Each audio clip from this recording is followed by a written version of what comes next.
ಎಲ್ಲಿದ್ಯಾ? ಎಲ್ಲಾದ್ರೂ ಸ್ಟೇಷನ್ ಅಂತಾನೆ ಇದ್ದೀರಾ? ಏನ್ ಮಾತಾಡ್ಕೊಳ್ಳಿ ಮಾತಾಡಿ. ನನ್ ಜೀವನದವಾಗಂತೂ ಇರಲ್ಲ. ನಮ್ಮ ಅಮ್ಮನ ಸಹಿಸ್ ನಾನು ಸತ್ತೋಗ್ತೀನಿ. ಮತ್ತೆ ನಿಮಿಷ ಒಂದ್ ನಿಮಿಷ. ಇವಾಗ ನೀನ್ ಸ್ಟೇಷನ್ ಹತ್ರ ಬರ್ತೀನಿ ನಮ್ಮ ಅಮ್ಮನ್ ಕರ್ಕೊಂಡು ಅಂತ ಹೇಳಿದ್ರೆ ಇಷ್ಟ ದಿನ ನಮ್ಮ ಮನೆಗ್ ಬಂದು ನನ್ ಜೊತೆನೆ ಮಲ್ಕೊಂಡಿದ್ದೋಗ್ ಚೆನ್ನಾಗಿತ್ತಾ? ಸ್ಟೇಷನ್ ಹೋಗಿದ್ದು ನನ್ ತಮ್ಮ ಅಂತ ಹೇಳ್ಕೊಂತ ಹೇಳಿ. ನನ್ ತಮ್ಮ ಅಂತ ಹೇಳ್ಕೊತೀನಿ.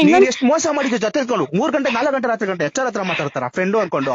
ಅವ್ನ್ ಯಾರು? ಫ್ರೆಂಡ್ ಅಂತಾನೆ ಮಾತಾಡಿರೋದು. 4 ಗಂಟೆ ರಾತ್ರಿ ಗಂಟ. ಅಯ್ಯೋ ಸರಿ, ತಪ್ಪು ಮಾಡಿಲ್ಲ ತಾನೆ? ಮಾಡಿಲ್ಲ. ಸ್ಟೇಷನ್ ಬರಕ್ ಹೇಳು. ಆಯ್ತು, ಇವಾಗ ಬರಕ್ ಆಗಲ್ವಾ? ಯಾವಾಗ ಬರ್ತೆ ಹೇಳು? ನಾನ್ ಬರಲ್ಲ. ನನ್ ಜೀವ ತಗೊಂಡ್ಮೇಲೆ ನೆಮ್ಮದಿಯಾಗಿರಿ.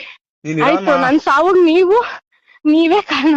ಹೌದಾ? ಬೇಡ ಬೇಡ ಅಂತಾನೆ ಅವತ್ ಹೇಳ್ತಾನೆ. ನನ್ನ ಹತ್ರನು ಪ್ರತಿಯೊಂದು ರೆಕಾರ್ಡ್ ಇಟ್ಕೊಂಡಿದೀನಿ. ನಿಮ್ ಮನೇಲಿ ನ್ಯಾಯ ಮಾಡಿದಾಗ ನೀನ್ ಏನ್ ಮಾತಾಡಿದ್ಯಾ ಅಂತಾನು ಐತೆ ನನ್ನ ಹತ್ರ. ಸರಿ ಆಯ್ತು, ನನ್ಗೆ ಬೇಡ ಅಂತ ನನ್ಗೆ ಇಷ್ಟ ಇಲ್ಲ, ನನ್ಗೆ ಬೇರೆ ಇಷ್ಟ ಪಡ್ತಾ ಇದೀನಿ ಅಂತ ಹೇಳ್ಬೇಕಿತ್ತು. 3 ಲಕ್ಷ ಬೇರೆ ಇಷ್ಟ ಪಡ್ತಾ ಇಲ್ಲ, ಇಷ್ಟ ಪಡ್ತಾ ಇಲ್ಲ. ನಾನ್ ಜೊತೆಲಿ ಇಟ್ಕೊಂಡ್ ಮೋಸ ಮಾಡಿಲ್ಲ. ಫ್ರೆಂಡ್ ಅಂತ ಮಾತಾಡಿದೀನಿ. ಫ್ರೆಂಡ್ ಅನ್ಬಿಟ್ಟು ಯಾರಾದ್ರೂ ಕಂಟಿನ್ಯೂಸ್ ಆಗಿ ಡೈಲಿ ಆಯ್ತು ನಾನ್ ಮಲ್ಕೊಂಡ್ಮೇಲೆ ಮಾತಾಡೋ ಅವಶ್ಯಕತೆ ಏನು? ನಿದ್ದೆ ಬರ್ತೈತೆ ಅಂತ ಏನಕ್ಕೆ ಸುಳ್ಳು ಹೇಳ್ಬಿಟ್ಟು ನಮ್ಮನ್ ಫೋನ್ ಮಾತಾಡ್ತಾ ಇದೆ? ನಾನ್ ಸುಳ್ಳು ಹೇಳ್ಬಿಟ್ಟು ಮಾತಾಡ್ತಾ ಇರ್ಲಿಲ್ವಲ್ಲ. ನಿದ್ದೆ ಬರ್ತೈತೆ, ನಾನು ಮಲ್ಕೊಂತೀನಿ, ಫೋನ್ ಕಟ್ ಮಾಡ್ತಾ ಇದ್ದೀನಿ. ಏನ್ ಮಾಡ್ತೀರಾ ಮಾಡಿ, ನನ್ ಜೀವ ತೆಗಿಬೇಕಂತ ಫಿಕ್ಸ್ ಆಗಿದ್ದೀರಾ? ಜೀವಕ್ ಬಂದ್ ಮಣ್ಣಾಕಿ, ಮಣ್ಣಾಕಿ ಮಾತಾಡೋದ್ ಬೇಡ.